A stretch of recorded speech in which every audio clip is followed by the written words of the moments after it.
कैसी हो? मुझे आपकी बहुत याद आ रही है। क्या मेरे को लेने आओगी? नेहा, क्या छुपा रही है? कुछ भी नहीं, मैं अपना होमवर्क कर रही थी। आपने मुझे डिस्टर्ब क्यों किया? अच्छा, मैंने तुझे डिस्टर्ब कर दिया। वैसे तो इतनी पढ़ाकू कब से हो गई कि खुद अपना होमवर्क कर रही है? बुआ, क्या आपने सबको अपने जैसा समझा है? क्या कहा? दिन पे दिन ना तेरी बदतमीजी बढ़ती जा रही है। भैया से शिकायत करूं तेरी? कर दो, फिर मैं भी आपकी ज्योति बुआ से शिकायत कर दूंगी। कैसी शिकायत? हाँ? क्या चल रहा है दोनों बुआ भतीजी में?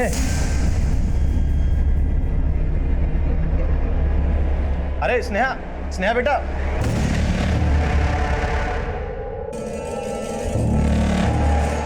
बैठिए, अभी हम डॉक्टर खेलेंगे। हैं? चलो लेट जाओ। शाबाश, आंखें बंद करो।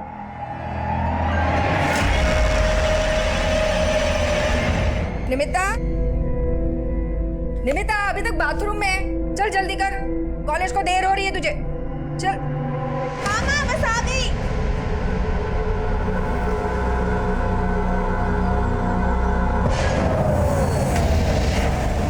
ये क्या कर रही हो माँ? ये क्या है? ये सब कुछ केमिकल्स है। मतलब मेरे साइंस प्रोजेक्ट के लिए मुझे केमिकल्स चाहिए थे ना, ये वही है। अच्छा ठीक है, तू नाश्ता कर ले और कॉलेज के लिए देर हो रही है, मुझे काम पर जाना है।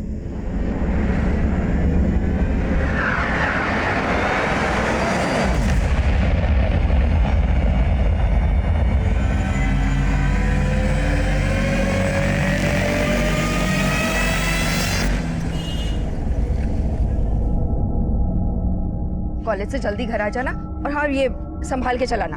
जी माँ, आप फिक्र मत कीजिए, कुछ नहीं होगा। बाय।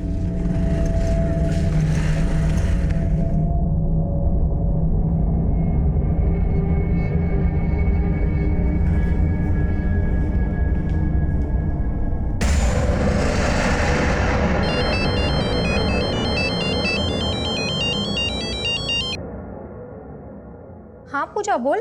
ज्योति दीदी, स्नेहा है क्या आपके घर पे? स्नेहा? नहीं, यहाँ तो नहीं आई। दीदी पता नहीं, सुबह तो बोल रही थी कि तबीयत खराब है और स्कूल नहीं जाएगी, और अब पता नहीं कहाँ चली गई है।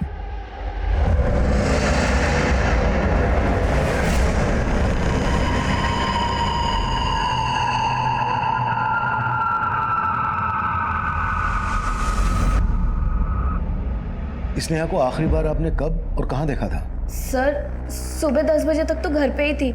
आज उसकी तबीयत ठीक नहीं थी, इसलिए वो स्कूल भी नहीं गई। नेहा, नेहा, स्नेहा रुक तो। कहाँ जा रही है? सुबह तो तू कह रही थी ना तेरी तबीयत खराब है, अब भैया के ऑफिस जाती बाहर जा रही है। मैं नंदा के यहाँ जा रही हूँ। अरे लेकिन सुन तो। सर, काफी देर तक स्नेहा घर नहीं आई तो मैंने उसकी दोस्त नंदा के घर भी फोन किया, तो उसकी मदर ने बताया कि नहीं पूजा, स्नेहा तो यहाँ पर नहीं आई और नंदा तो स्कूल में ही थी। सर, मुझे तभी लगा था कि स्नेहा बाहर जाने के लिए मुझसे झूठ बोल रही है। कहाँ गई होगी स्नेहा? सर, मैंने और पूजा ने उसको हर जगह ढूंढ लिया, लेकिन वो कहीं नहीं मिल रही है। आप क्या लगती हैं स्नेहा की? मैं उसकी बड़ी बुआ हूँ और ये पूजा उसकी छोटी बुआ। और स्नेहा के पेरेंट्स? स्नेहा की मदर नहीं है, बस पूजा, स्नेहा और स्नेहा के फादर, यानी कि हमारे बड़े भैया, ये तीनों ही साथ में रहते हैं। स्नेहा के फादर कहाँ हैं? वो ऑफिस के काम से आउट ऑफ स्टेशन गए हैं, रात तक वापस आ जाएंगे। सर प्लीज़ प्लीज़ स्नेहा को ढूंढ दीजिए। आप चिंता मत कीजिए, हम स्नेहा का पता लगा लेंगे। वैसे किसी पर शक है आपको? नहीं, हमें तो कुछ भी समझ में नहीं आ रहा है। शर्मा, स्नेहा की ये फोटो पेट्रोलिंग टीम को भेज दो और इनके अड़ोस पड़ोस में स्नेहा के बारे में पूछताछ करो। सब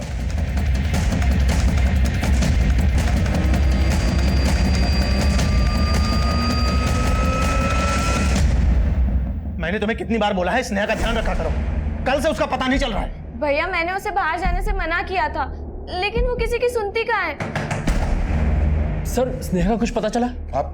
सर, मैं हिमांशु, स्नेहा का फूफा, ये उसके फादर। हमने पूछताछ की स्नेहा के बारे में। स्नेहा को कल सुबह 11 बजे के आसपास शिवनगर के मोड़ पर देखा गया था। हाँ साहब, ये वही बच्ची है जो मुझसे शिवनगर जाने का रास्ता पूछ रही थी। शिवनगर? शिवनगर में तो मेरी सास, मतलब स्नेहा की नानी रहती है। स्नेहा की नानी? हाँ। आप स्नेहा की नानी का नंबर और एड्रेस हमें दीजिए।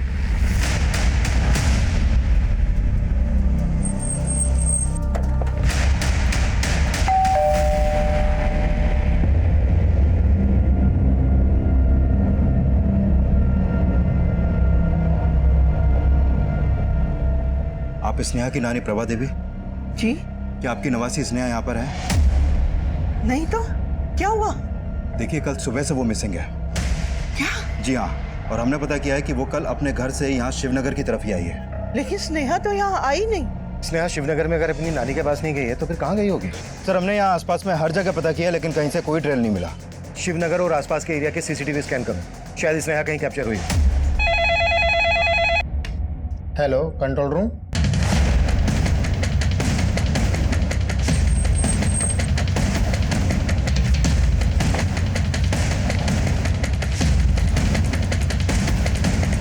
और चेक करवाओ कि रेप के कोई साइन नहीं।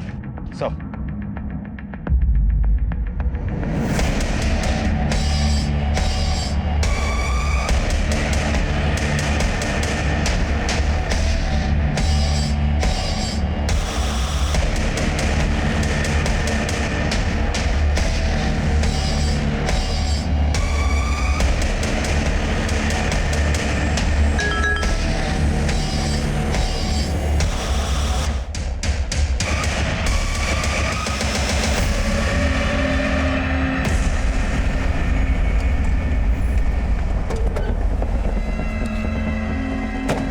स्नेहा 3 दिन पहले गायब हुई थी, लेकिन उसकी फिरौती के लिए कोई कॉल नहीं आया।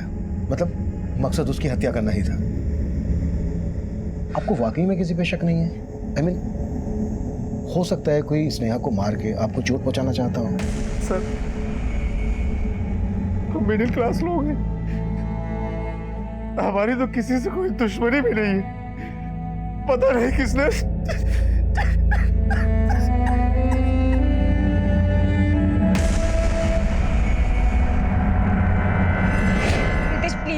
कुछ भी करके ना इस वीडियो को इस साइड से हटवा दो। मैं इसके लिए कुछ भी करने के लिए तैयार हूँ। तू बोलती तो हटवा दूंगा, लेकिन इसके 3 लाख लगेंगे। 3 लाख? हाँ।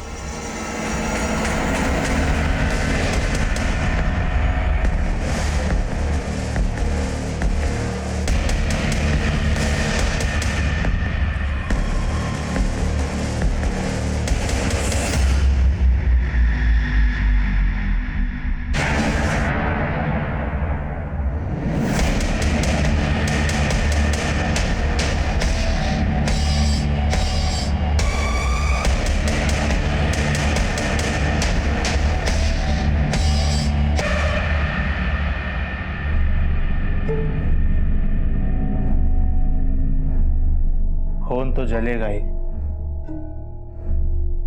आखिर ही तो वो मेरा ही खून ना। लेकिन अब मैं तुम्हें और शराब पीने नहीं दूंगी। तुम जाओ, फ्रेश हो जाओ, मैं तुम्हारे लिए खाने के लिए कुछ बनाती हूँ। जाओ।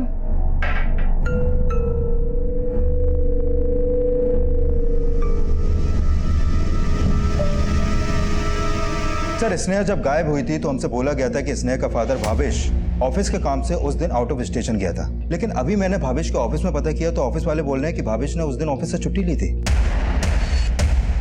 छुट्टी ली थी? हाँ सर। और सर, भावेश पे शक करने की कई और भी वजह हैं। दरअसल 3 साल पहले भावेश की बीवी रंजना ने सुसाइड किया था और उस सुसाइड के लिए भावेश पे शक जताया गया था। और सर, मैंने भावेश के कॉल रिकॉर्ड चेक किए तो उसमें एक ममता नाम की औरत का नंबर मिला जिससे भावेश लगातार टच में है। और इस ममता के बारे में मैंने स्नेहा की नानी से भी बात की। साहब, मैं किसी ममता को नहीं जानती, लेकिन रंजना और भावेश की आपस में कभी नहीं बनी। मैं तो रंजना की मौत के बाद स्नेहा को भी अपने पास रखना चाहती थी। तो आपको क्या लगता है कि रंजना ही नहीं बल्कि स्नेहा के साथ भी जो कुछ हुआ उसका जिम्मेदार भी भावेश हो सकता है? लेकिन सर, स्नेहा की नानी ने साफ साफ कुछ नहीं बताया, लेकिन उन्हें भावेश पे शक जरूर है।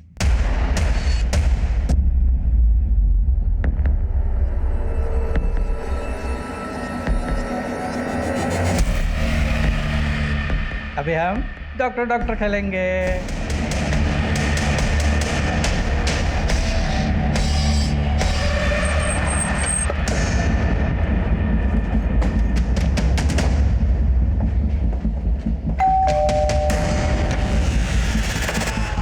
भावेश यही है ना? हाँ सर, अंदर है। सर, आप लोग यहाँ? तुम ना घर पे मिले हो ना ही ऑफिस में, और हमने पता किया तुम वहाँ के अलावा सिर्फ यहीं मिलते हो। सर, ये आप कैसी बात कर रहे हैं? पांडे,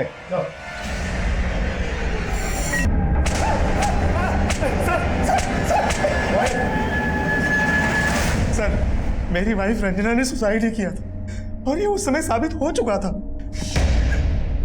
अब गड़े मुर्दे भी उखड़ेंगे क्योंकि अब स्नेहा का भी मर्डर हो गया। स्नेहा मेरी भी बेटी थी और जिस दिन वो मिसिंग हुई थी मैं तो शहर में ही नहीं था। पता है हमें, कहाँ था तू? ऑफिस से छुट्टी लेके ममता के साथ रतलाम में घूम रहा था और वहां तुम दोनों इसलिए गए ताकि हमें तुम दोनों पे शक ना हो। सर आप बेकार में हम पे शक कर रहे हैं। भला मैं क्यों स्नेहा को मारूंगी? क्योंकि तुम स्नेहा की माँ की जगह लेना चाहती थी जो उसे मंजूर नहीं था और इसलिए तुमने उसे। नहीं सर, ये सच है कि मैं ममता से दूसरी शादी करना चाहता था, लेकिन जैसा आप सोच रहे हैं ऐसा कुछ भी नहीं है। ना ही रंजना की मौत में मेरा कोई हाथ था और ना ही स्नेहा की मौत। सर मेरा विश्वास कीजिए।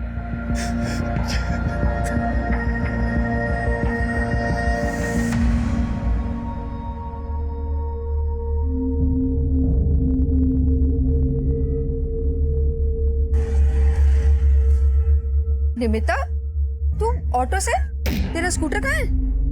माँ वो मैंने स्कूटर चितरंजन पार्क के पास खड़ा किया था और वहाँ से फिर मैं अपने फ्रेंड से मिलने गई। वापस आके देखा तो वो स्कूटर वहाँ नहीं था। स्कूटर किसी ने चुरा लिया माँ। क्या? स्कूटर चुरा लिया? हाँ।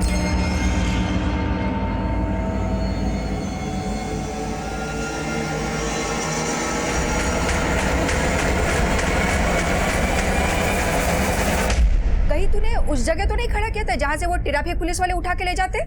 नहीं माँ, मैंने नो पार्किंग में नहीं पार्क किया था और मैंने आरटीओ वाले से भी चेक कर लिया। हमें ना पुलिस में शिकायत कर देते हैं, ठीक है? नहीं माँ, पुलिस में मैंने कंप्लेंट कर दी है, पर मालूम नहीं वो स्कूटर मिलेगी कि नहीं। सर, ये स्नेहा की पोस्टमार्टम रिपोर्ट। इस रिपोर्ट के मुताबिक उसकी हत्या का समय है 25 अप्रैल की रात। 25 अप्रैल की रात को स्नेहा को उसका गला दबा के मारा गया, जबकि उसकी मिसिंग कंप्लेंट दर्ज हुई थी 24 अप्रैल को। यानी हत्या के 24 घंटे पहले तक स्नेहा को जिंदा रखा गया। 24 अप्रैल को भावेश और ममता रतलाम में थे। हो सकता है उन्होंने किसी को सुपारी देकर यह काम करवाया। लेकिन सर, इस रिपोर्ट में यह भी सामने आया है कि स्नेहा को मारने से पहले उसका रेप नहीं हुआ था, लेकिन काफी टाइम से उसको मॉलेस्ट किया जा रहा था। व्हाट? देखो पूजा, स्नेहा को बहुत दिनों से मॉलेस्ट किया जा रहा था। तुम स्नेहा और भावेश के साथ इसी घर में रह रही थी। किसी भी वजह से अपने भाई को बचाने की कोशिश मत करना। सर भावेश भैया ने कुछ नहीं किया, वो स्नेहा के साथ ऐसा कर ही नहीं सकते हैं। तो फिर वो और कौन हो सकता है जो स्नेहा को इतने दिनों से मॉलेस्ट कर रहा था? स्नेहा ने कभी कुछ बताया था इस बारे में तुमसे? सर, स्नेहा ने मुझे कभी कुछ नहीं बताया, लेकिन आप भावेश भैया पे इस तरीके से शक कैसे कर सकते हैं? माना कि उनका किसी औरत के साथ अफेयर होगा, लेकिन वो अपनी बेटी के साथ किसी घिनौनी हरकत कभी नहीं कर सकते। सर, मेरी बेटी के रहते जो दूसरी औरत से चक्कर चला सकता है वो कुछ भी कर सकता है। सर मैं भावेश भैया को बचाने की कोशिश नहीं कर रही, लेकिन पिछले कुछ दिनों से स्नेहा चिड़चिड़ी हो गई थी। उसका पढ़ाई में भी मन नहीं लग रहा था, वो स्कूल जाने से भी मना करती थी और ट्यूशन जाने से भी।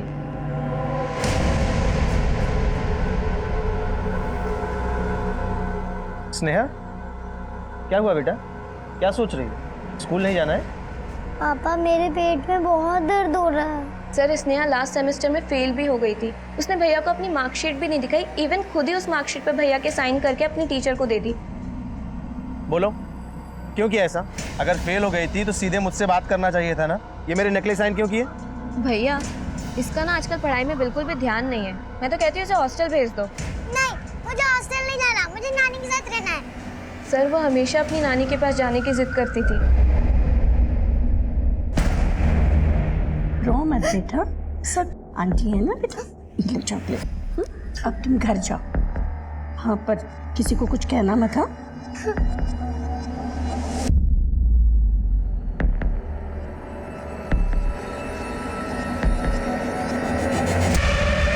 पूजा ने कहा था कि स्नेहा अक्सर अपनी नानी के घर जाने की जिद करती थी। कहीं ऐसा तो नहीं है कि स्नेहा अपनी नानी के घर इसलिए जाना चाहती थी क्योंकि उसके घर पे उसे समझने वाला कोई नहीं था? हो सकता है स्नेहा को मॉलेस्ट करने वाला उसके घर में ही कोई हो।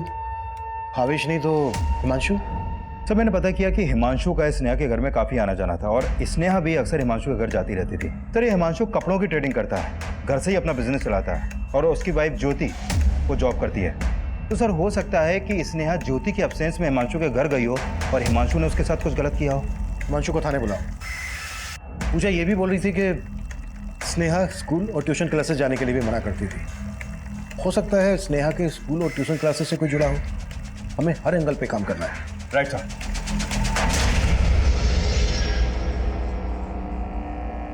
रितेश, मैंने तुम्हें इतने मुश्किल से 3 लाख का इंतजाम करके दिया, लेकिन वो वीडियो अब तक उस साइट पर है। अरे वो सिर्फ आज ही दिखेगा, कल से वीडियो उस साइड से हट जाएगा। तो टेंशन मत ले, तेरा काम हो जाएगा। देख, मेरा काम हो जाना चाहिए। हाँ निमिता, किससे बातें कर रही थी? माँ, मैं वो अपने फ्रेंड से बात कर रही थी। उसकी पुलिस में पहचान है ना, तो उसे कह रही थी कि मेरी स्कूटर ढूंढने के लिए ना पुलिस से सिफारिश करे।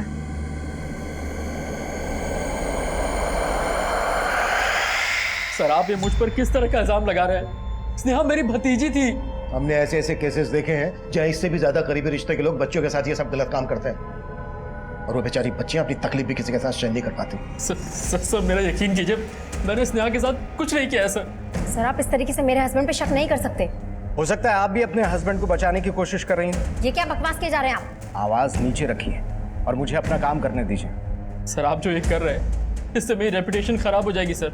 सर मैंने कुछ नहीं किया है, पर लोग तो यही समझेंगे कि तो अपनी रेपुटेशन को लेकर इसलिए डर रहा है क्योंकि तू सच में स्नेहा को मोलेस्ट कर रहा था।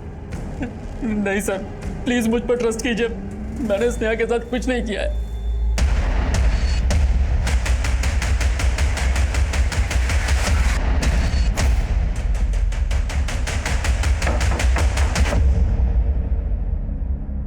सर स्नेहा के साथ जो कुछ भी हुआ उसे सुनकर मुझे भी काफी धक्का लगा है।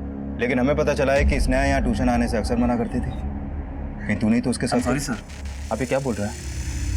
आप जैसा सोच रहे हैं मैंने वैसा कुछ भी नहीं किया है। लेकिन सर काफी टाइम से स्नेहा के साथ कुछ भी अच्छा नहीं चल रहा था। इस बात की भनक मुझे काफी टाइम पहले हो गई थी। मतलब ये कि सर शुरू में स्नेहा पढ़ाई में काफी इंटेलिजेंट थी, लेकिन अचानक लास्ट सेमेस्टर में वो फेल हो गई। इसके बारे में मैंने उसके फादर से कई बार बात की कि शायद स्नेहा को कोई परेशानी होगी, लेकिन सर मुझे नहीं पता था कि स्नेहा की प्रॉब्लम इतनी बड़ी होगी। क्या रितेश? हाँ, क्या बोल रहा था तू कि वो वीडियो उस साइड से हट जाएगा, और अभी तो मेरा फोन भी नहीं उठा रहा है। अरे नमिता ऐसी बात नहीं है, मैं थोड़ा काम में बिजी था। देख रितेश, मुझे घुमाने की कोशिश मत कर, वरना क्या? ये धमकी ना तू उसको जाके दे जिसके साथ तू सोई थी, समझे? सर मैंने पूजा की कॉल रिकॉर्ड्स चेक किए, उसमें इस मोहित नाम के लड़के का नंबर मिला है। ये पूजा के साथ ही कॉलेज में पढ़ा करता है और अक्सर उसके घर भी आया जाया करता था। तुम्हारे कहने का मतलब है कि मोहित भी स्नेहा के साथ? सर ये मोहित एक बिगड़ा हुआ लड़का है, 12th में 2 बार फेल हो चुका है। हो सकता है इन सब में इन्वॉल्व हो।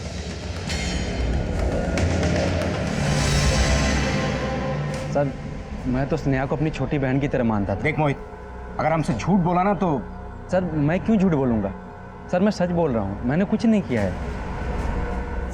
सर मैं मानती हूँ कि मोहित यहाँ आता था, लेकिन वो ऐसा लड़का नहीं है। स्नेहा के गुनहगार तक पहुंचना हमारे लिए मुश्किल साबित हो रहा था। सिद्धार्थ, भावेश, हिमांशु और मोहित हमारी रडार पर थे, लेकिन इन मर्दों के अलावा इस केस में एक महिला भी इस अपराध की साझेदार थी। तब हम ये सोच रहे थे कि शायद मोहित का बचाव पूजा, हिमांशु का बचाव ज्योति और भावेश का बचाव ममता कर रही होगी, पर काफी कोशिशों के बावजूद हमें स्नेहा मोलेस्टेशन और मर्डर केस में कोई ब्रेक थ्रू नहीं मिल रहा था। और तभी हमारे सामने एक और मर्डर केस आया।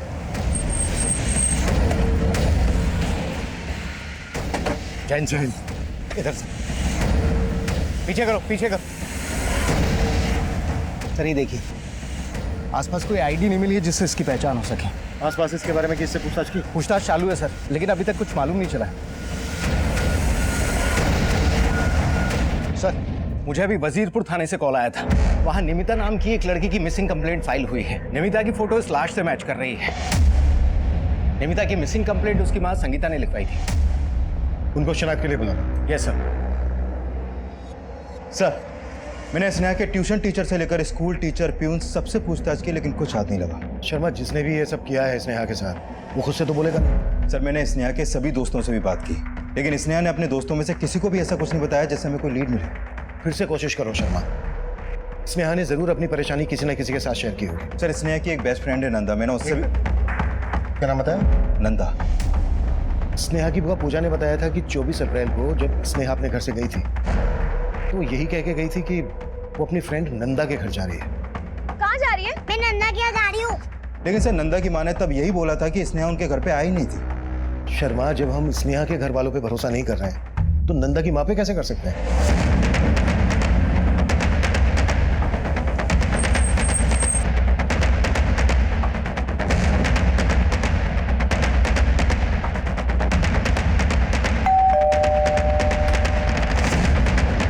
जी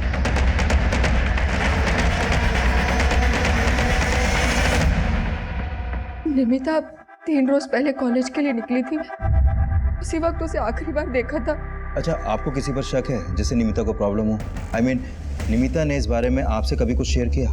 नहीं, पर जब से उसकी स्कूटर चोरी हुई थी ना, वो बहुत परेशान रहने लगी थी। निमिता का स्कूटर चोरी हुआ था? हाँ, वो चितरंजन पार्क से। उसने पुलिस कंप्लेंट भी की थी।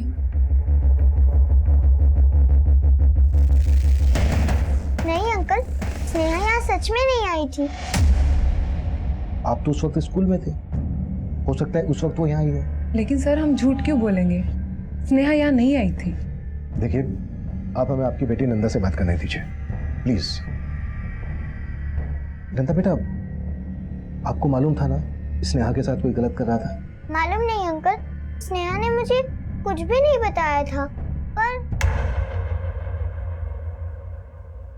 पर क्या बेटा? सर मैं जानती हूँ ये क्या कहना चाहती है। क्या है ऐसा जो ये बोल नहीं पा रही है? सर स्नेहा अक्सर यहाँ पर आती जाती रहती थी। तकरीबन 15-16 दिन पहले ये और स्नेहा खेल रहे थे।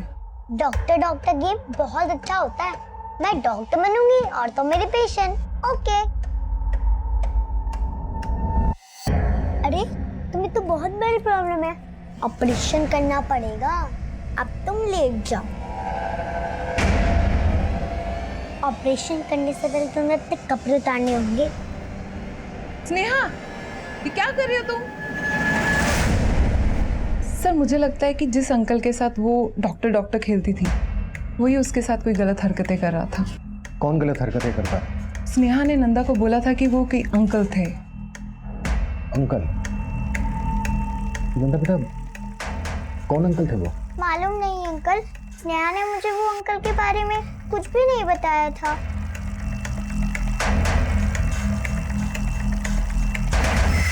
नंदा और नंदा की माँ बोल रही थी कि स्नेहा का कोई अंकल खेल खेल में उसके साथ गलत हरकतें कर रहा था, लेकिन साथ ही ये भी लग रहा था कि नंदा शायद वही बोल रही थी जो नंदा की माँ उससे बुलवाना चाहती थी। सर आपको नंदा के फादर पर शक हो रहा है? हो सकता है नंदा की माँ अपने पति को बचाने की कोशिश कर रही हो। नंदा के फादर को इन्वेस्टिगेट करो। Okay sir. सर निमिता की माँ बोल रही थी कि निमिता की हत्या से कुछ दिन पहले उसका स्कूटर चोरी हो गया था, लेकिन मैंने चितरंजन पार्क थाने में जाकर पता किया तो वहाँ निमिता ने ऐसी कोई कंप्लेंट लिखवाई नहीं थी। हाँ सर, लेकिन समझ में नहीं आ रहा कि निमिता की माँ से झूठ क्यों बोलेंगे कि निमिता का स्कूटर चोरी हुआ था। हो सकता है निमिता ने अपनी माँ से झूठ बोला हो। निमिता और उसकी माँ के बारे में सब कुछ पता करो और ये भी पता करो कि निमिता के स्कूटर का उसके मर्डर से क्या कनेक्शन है। सर ये सब उस रंजना की माँ का किया धरा है। आज उसके कारण मुझ पर मेरी बेटी के। भावेश परेशान मत हो, पुलिस तुम्हारा कुछ नहीं बिगाड़ पाएगी।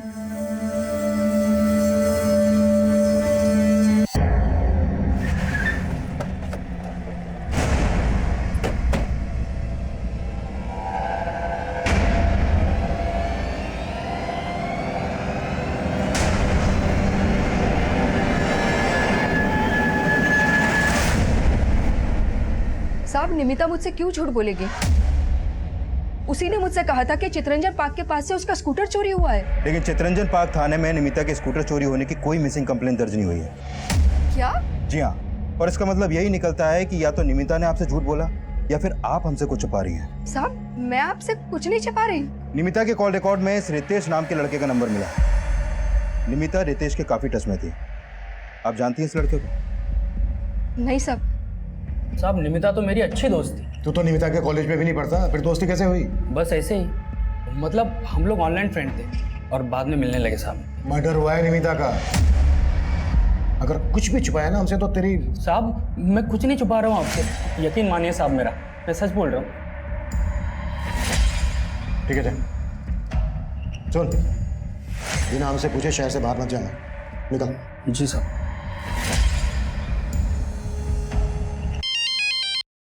हाँ बोलो पांडे। सर, निमिता के कॉलेज में शिवम नाम का एक लड़का पढ़ता है। इसके फादर का एक ऑटो गैराज है। निमिता के दोस्तों से पता चला है कि निमिता का स्कूटर शिवम के पास देखा गया है।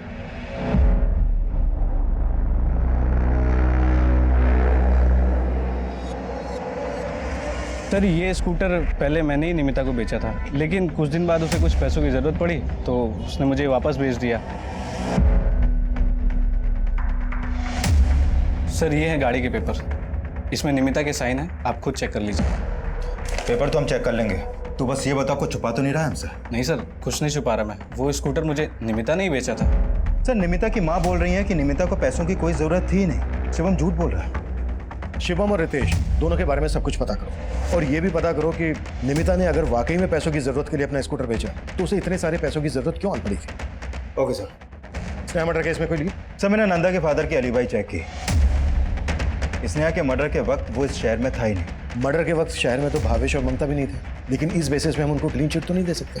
सर क्लीन चिट तो हम सिद्धार्थ और मोहित को भी नहीं दे रहे, लेकिन गौर करने वाली बात यह है कि स्नेहा के मर्डर के वक्त ये दोनों ही इस शहर में थे और अभी तक इन दोनों में से किसी के भी खिलाफ कुछ नहीं मिला है। अगर इसमें नंदा के फादर इन्वॉल्व नहीं है तो नंदा के स्टेटमेंट के मुताबिक वो कोई और ही अंकल है जो स्नेहा को मॉलेस्ट कर रहा था। अब सोचने वाली बात यह है कि वो इंसान कोई घर वाला है या फिर बाहर वाला।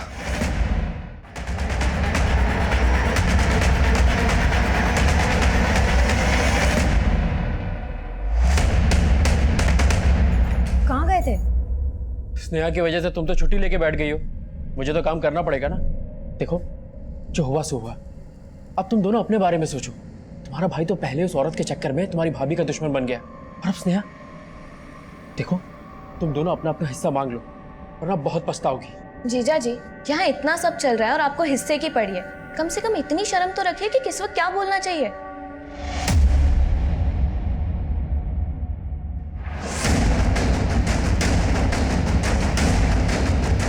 नहीं सर, कोई आईडी नहीं मिला है। आसपास देखो कुछ मिलता है क्या, और इसके बारे में पता करो। पांडे सर, 1 महीने में 30 मर्डर केस है हमारे इलाके में, और किसी भी केस में अभी तक हमें कोई ढंग की लीड नहीं मिली। हमें जल्द से जल्द कुछ करना होगा, नहीं तो मीडिया।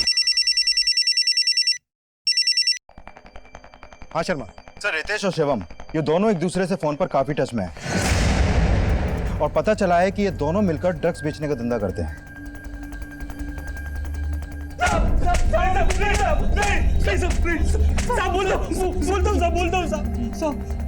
साहब हम मानते हैं कि हम ड्रग्स का धंधा करते हैं, लेकिन हमने निमिता को नहीं मारा।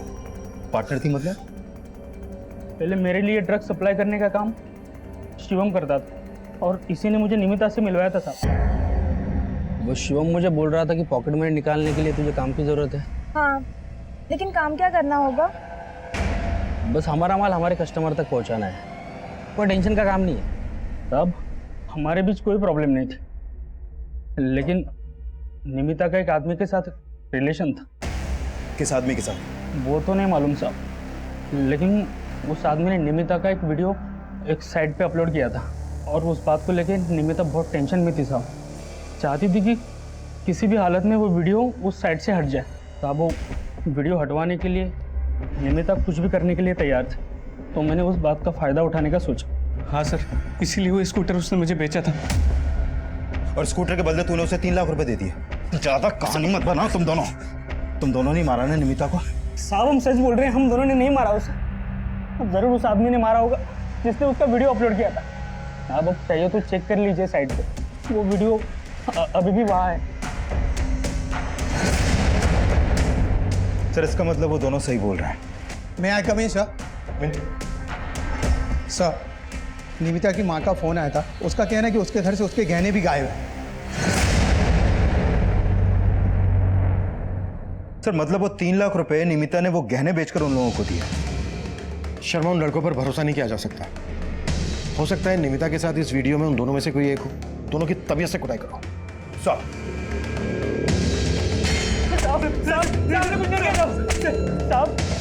साहब हम सच बोल रहे हैं, हम उस वीडियो में नहीं है, हमने निमिता को नहीं मारा था। शर्मा पता करो इस साइट पे निमिता का ये वीडियो कौन से आईपी एड्रेस से अपलोड हुआ था। सर उस आदमी की पहचान पता चली जिसकी लाश मिली थी। इसका नाम हरीश है, एक केबल टीवी डिस्ट्रीब्यूटर के यहाँ काम किया करता था। कौन cable TV distributor? VK cable. इसके मालिक का नाम है विनय सिंह।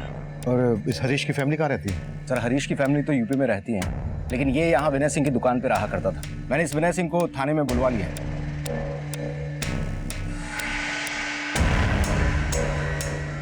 सर हरीश 7 साल से मेरे यहाँ काम कर रहा था। अभी 3 दिन पहले उसने कहा कि उसे गांव जाना है। साहब वो बीबी की तबीयत काफ़ी ख़राब है, जाना ज़रूरी है। हरीश का किसी के साथ कोई लड़ाई झगड़ा? नहीं सर, वो तो बहुत सीधा साधा लड़का था। ठीक है, आप जा सकते हैं। बाहर इनको हरीश का एड्रेस और फोन नंबर लिखवा देना। हरीश के कॉल रिकॉर्ड चेक करो और उसकी फैमिली कंफर्म कर दो। सर निमिता का वो वीडियो एक मोबाइल फोन से उस साइट पे अपलोड किया गया था। सर उस फोन का IMEI नंबर ट्रेस हुआ है, ये देखिए सर। सर इस IMEI नंबर पे जो मोबाइल नंबर एक्टिव था वो है 9821612217 और ये नंबर हरीश का है। हरीश मतलब निमिता का वो वीडियो उस साइट पर हरीश ने अपलोड किया और हरीश और निमिता दोनों का मर्डर हो गया।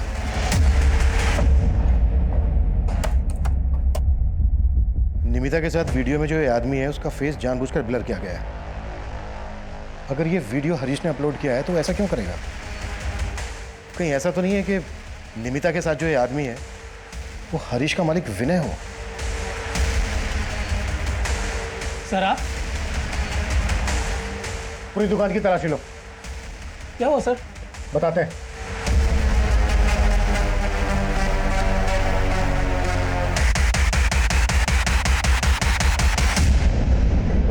ये तो इसने है। अरे मुझे सर मैं सच कह रहा हूँ सर, मैंने कुछ नहीं किया सर। मैं उन वीडियो के बारे में कुछ नहीं जानता हूँ सर। तू ही है उन बच्चियों के साथ और निमिता के साथ भी। तू ही उन बच्चों को ब्लैकमेल कर रहा था, है ना? नहीं सर मैं कुछ नहीं जानता सर। सर मुझे छोड़ दो सर। कुटस सर अभी पांडे का फोन आया था। उसने बताया कि उसने स्नेहा के घर वालों को स्नेहा और उस अज्ञात आदमी का वीडियो दिखाया था, लेकिन स्नेहा के घर वालों ने उस आदमी को पहचानने से इनकार कर दिया। लेकिन जब पांडे ने वो वीडियो निमिता की मां को दिखाया तो निमिता की मां ने उस आदमी को आइडेंटिफाई किया। उस आदमी का नाम मुकेश है सर, जिसके घर में निमिता की मां काम करती है। और ये मुकेश जिस मोहल्ले में रहता है उस मोहल्ले में स्नेहा की नानी भी रहती है। उठा लो सर।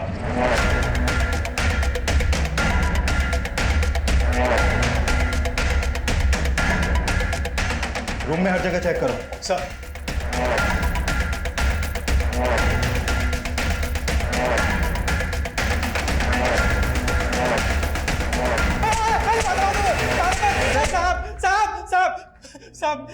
साहब मैंने कुछ नहीं किया साहब, मैंने कुछ नहीं किया साहब। जितना टाइम लगाएगा ना उतनी कुटाई होगी तेरी। सब कसम से बोलता हूँ मैंने तो सिर्फ घर में कैमरे लगवाए थे। हरीश का टीवी केबल कनेक्शन हमारे पास था, इसलिए मैंने उससे कहा कि CCTV पहचान वाला है कोई तो बताओ। तब उसने बोला हाँ साहब मैं जानता हूँ CCTV लगवाने का काम। आपको लगवाना है तो बताइए, लगा देता हूँ। यहाँ एक कैमरा टॉप एंगल पे है, दूसरा कैमरा यहाँ बेड के पास, तीसरे वाले का एंगल ये है और चौथे वाले कैमरे का एंगल ये। इन सभी कैमरों का एक्सेस केवल इस डेस्कटॉप में ही नहीं बल्कि आपके मोबाइल में भी है।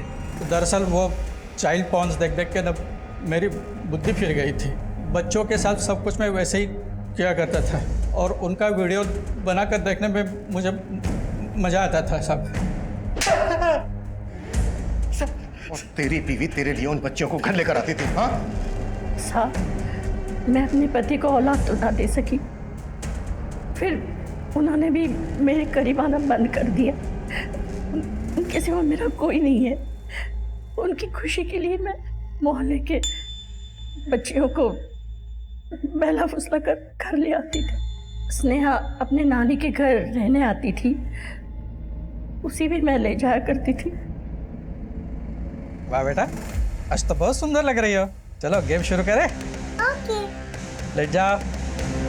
निमिता की माँ हमारे यहाँ काम किया करती थी, उसके साथ निमिता का भी आना जाना रहता था। 2 साल पहले मैंने निमिता के साथ भी वही किया जो स्नेहा के साथ किया था, लेकिन सब मुझे ज़रा भी अंदाज़ा नहीं था कि इन वीडियो का एक्सेस हरीश के पास था।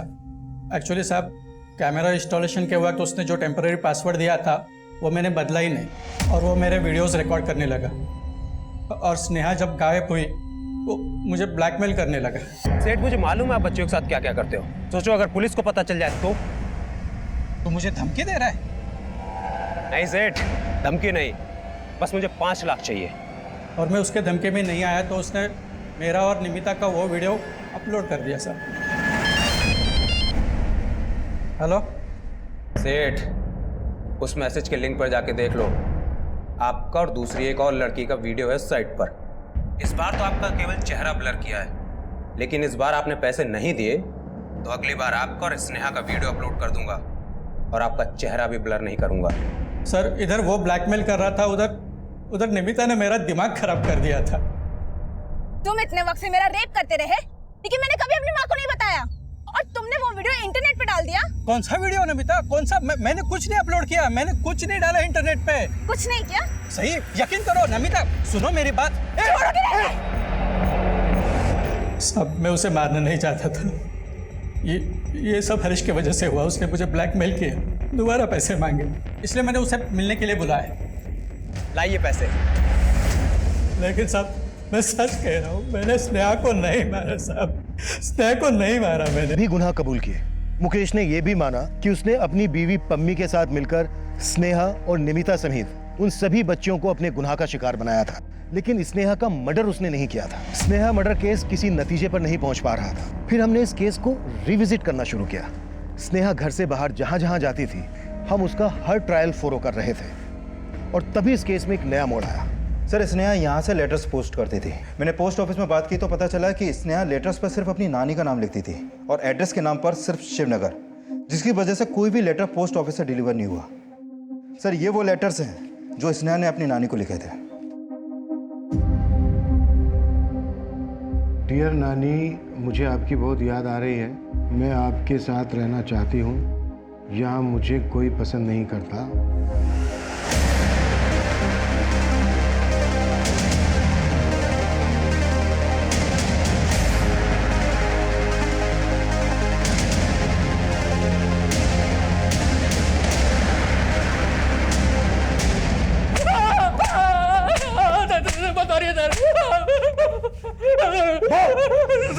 सर मैं मानता हूँ सर, मेरा और पूजा का रिलेशन था सर, और स्नेहा ने हम दोनों को एक साथ देख लिया था सर। पूजा बुआ चले क्या? सर हमने स्नेहा को समझा दिया था कि वो ये बात किसी से ना कहे, लेकिन सर मैं सच कह रहा हूँ, हमने स्नेहा को नहीं मारा सर। हिमांशु जीजू ने नहीं मरवाया था स्नेहा को, बल्कि मैंने मरवाया था सर। मैं रोज रोज की चिक चिक से तंग आ गई थी, वो धमकी देती थी सर मुझे। दिन पे दिन ना तेरी बदतमीजी बढ़ती जा रही है। भैया से शिकायत करूं तेरी? कर दो, फिर मैं भी आपकी ज्योति बुआ से शिकायत कर दूंगी। इसलिए मैंने एक दिन मोहित को बोला और वो मेरे प्यार में इतना पागल था, कुछ भी करने के लिए तैयार हो गया। उस दिन जब स्नेहा घर से बाहर जा रही थी तो मैं नंदा के यहाँ जा रही हूँ। अरे लेकिन सुन तो।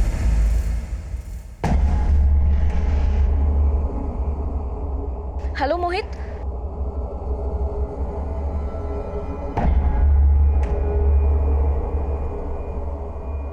यहाँ क्या कर रही है और कहाँ जा रही है? मैं नानी के यहाँ जा रही हूँ।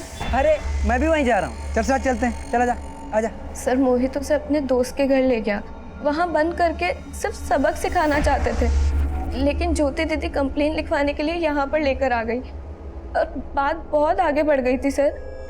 इसलिए मोहित ने अगले दिन। और तुम्हें और मोहित को ये सब करने के लिए हिमांशु ने माना? नहीं सर, हिमांशु जीजू को तो इस बारे में कुछ भी मालूम नहीं था।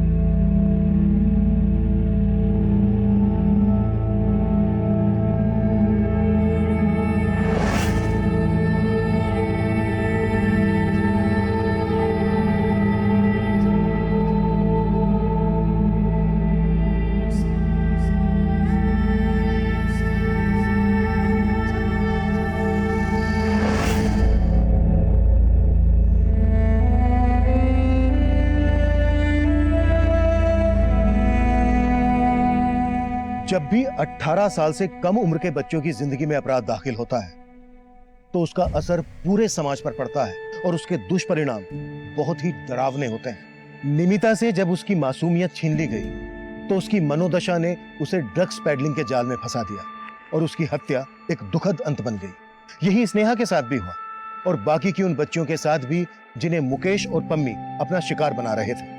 वहीं पूजा ने मोहित की मदद से जो किया उसका जिम्मेदार हिमांशु भी था, क्योंकि हिमांशु ने भी मुकेश की तरह पूजा से उसकी मासूमियत छीनी थी और वो गलत रास्ते पर चली गई। स्नेहा और निमिता सहित उन सभी बच्चियों का एक लंबे समय से शारीरिक शोषण हो रहा था, पर क्या उनके परिवार वालों को इस अपराध की दस्तक नहीं मिली होगी?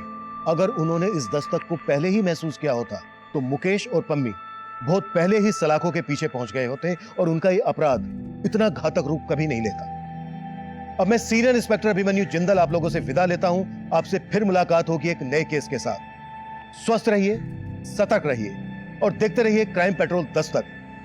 मकसद बताना नहीं, बचाना है।